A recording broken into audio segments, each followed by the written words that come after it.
Hey guys, this is me Mahima and मेरे साथ आज हम सॉल्व करेंगे वर्कशीट नंबर 34 जो कि 27 सितंबर 2021 के लिए है। क्लास 10th हिंदी की वर्कशीट हम सॉल्व करने जा रहे हैं और आज का टॉपिक है वाच्य। प्यारे बच्चों, आइए आज हम वाच्य का अभ्यास करते हैं। वाच्य क्रिया के जिस रूप से पता चले कि वाक्य में क्रिया किसके अनुसार हो रही है उसे वाच्य कहते हैं। तो चलिए वाच्य के उदाहरण देखते हैं। वाच्य की डेफिनेशन देख ली हमने कि क्रिया के जिस रूप से पता चले कि वाक्य में क्रिया किसके अनुसार हो रही है उसे वाच्य कहते हैं।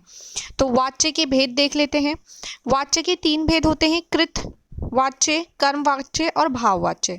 चलिए देखते हैं कृतवाच्य। कृतवाच्य की पहचान होती है कर्ता की प्रधानता। कृतवाच्य में कर्ता की प्रधानता होती है। क्रिया क्रिया के लिंग, वचन और तथा पुरुष कर्ता के अनुसार, यानी कि कृतवाच्य में क्रिया के लिंग, वचन और पुरुष सभी कर्ता के अनुसार होते हैं। जैसे उदाहरण के लिए देखो, मनु ने बच्चों को पढ़ाया। मनु कौन है इसमें कर्ता है, तो मनु ने बच्चों को पढ़ाया। सेकंड है रमा गीत गाती है और थर्ड है मैं बाजार जाता हूँ। कर्मवाच्य देखते हैं, यहाँ पर कर्म की प्रधानता होती है। क्रिया के लिंग, वचन एवं पुरुष कर्म के अनुसार होते हैं। ठीक है, इसका उदाहरण देख लेते हैं। मनु द्वारा बच्चों को पढ़ाया गया, रमा द्वारा गीत गाया गया, मेरे द्वारा बाजार जाया जाता है। ठीक है, तो ये कर्मवाच्य के उदाहरण है। चलिए भाववाच्य देख लेते हैं। भाववाच्य है जहां पर भाव की प्रधानता होती है। क्रिया सदैव पुल्लिंग, एकवचन और अन्य पुरुष के अनुसार होती है। हमेशा याद रखना है कि भाववाच्य में हमेशा भाव की प्रधानता होती है। क्रिया सदैव पुल्लिंग होती है, एकवचन होती है और अन्य पुरुष के अनुसार होती है। जैसे इसका उदाहरण हम बता सकते हैं, उससे हंसा ना जाए, उससे गाया ना जाए, उससे जाया ना जाए। ठीक है, ये इसके उदाहरण हो गए भाववाच्य के।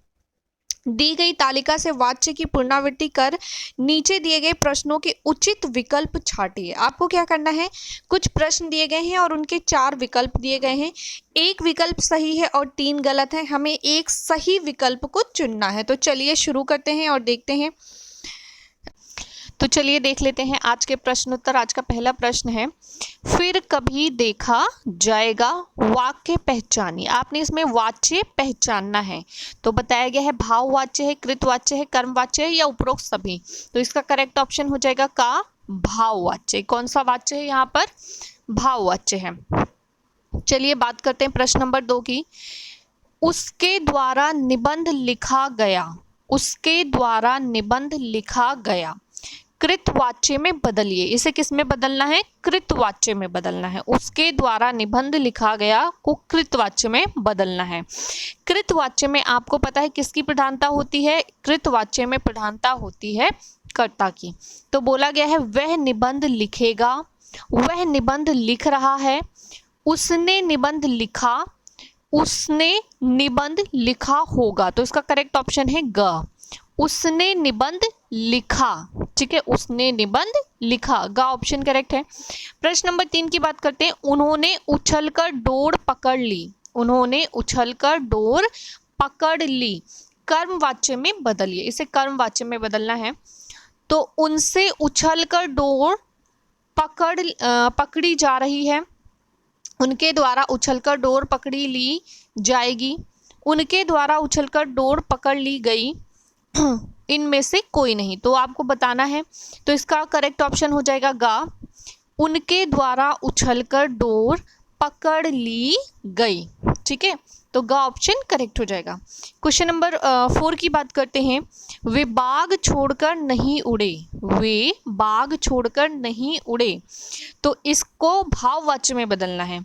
वे बाग छोड़कर उड़ते हैं, वे बाग छोड़कर नहीं उड़ेंगे, उनसे बाग छोड़कर नहीं उड़ा गया, इनमें से कोई नहीं। तो इसका करेक्ट ऑप्शन हो जाएगा ग, उनसे बाग छोड़कर नहीं उड़ा गया। ठीक है, बात करते हैं प्रश्न नंबर 5 की। प्रश्न नंबर 5 है, चोट के कारण उससे चला नहीं जाता, चोट के कारण उससे चला नहीं जाता कृतवाच्य में बदलिए। तो चोट के कारण वह चल नहीं पाता, चोट के कारण वह चल नहीं पाएगा, चोट के कारण उससे चला नहीं जा रहा, चोट के कारण वह चल नहीं सकेगा।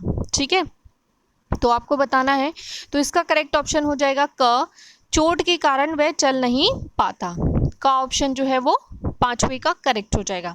इसी के साथ प्रश्न नंबर 6 गतिविधि का है, वाक्य को समझाते हुए एक पोस्टर बनाइए। इस गतिविधि में आप अपने मित्रों की सहायता ले सकते हैं। तो यहाँ पर क्वेश्चन नंबर 6 में आपको पोस्टर बनाना है। पोस्टर क्या करना है, आपको एक पेज लेना है। ठीक है, यहाँ पर आपको हेडिंग डालनी है वाक्य की और इसको अंडरलाइन करना है। डार्क कलर से या स्केच कलर से उसको हाईलाइट करना है, डार्क कलर से इस तरीके से। आप चाहें तो यहाँ पे टेबल भी बना सकते हैं, क्योंकि यहाँ पे आपको वाच्य प्रदर्शित करना है, तो आप चाहें तो यहाँ टेबल बना सकते हैं ऐसे करके। ठीक है, यहाँ पे कृत वाच्य, कर्म वाच्य और यहाँ पर भाव वाच्य, और यहाँ इनके कुछ उदाहरण लिख सकते हैं, 2 या 3 या 4 उदाहरण लिख सकते हैं। उदाहरण के साथ साथ इनकी पहचान लिख सकते हैं। ठीक है, कि यहाँ कर्म कर्ता की प्रधानता होती है, कर्म की प्रधानता होती है और भाव की प्रधानता होती है। और इसी के साथ यहाँ पे 4-4, 5-5 उदाहरण लिख सकते हैं। और पोस्टर का मीन्स होता है आप इसको अच्छे से प्रेजेंट करना। तो पोस्टर का क्योंकि पोस्टर में प्रेजेंटेशन इंपॉर्टेंट होती है, तो आपको इसको अच्छे से प्रेजेंट करना है। यानी कि यहाँ पर आप कुछ इसको डेकोरेट कर सकते हैं, जैसे अंडरलाइन करके इस तरीके से, और आप अपना पोस्टर अच्छे से अच्छे तरीके से दिखा सकते हैं। इसी के साथ वर्कशीट होती है कंप्लीट। आई होप आपको समझ में आई होगी। वीडियो पसंद आई तो वीडियो को लाइक, शेयर और चैनल को सब्सक्राइब करना बिल्कुल ना भूलें।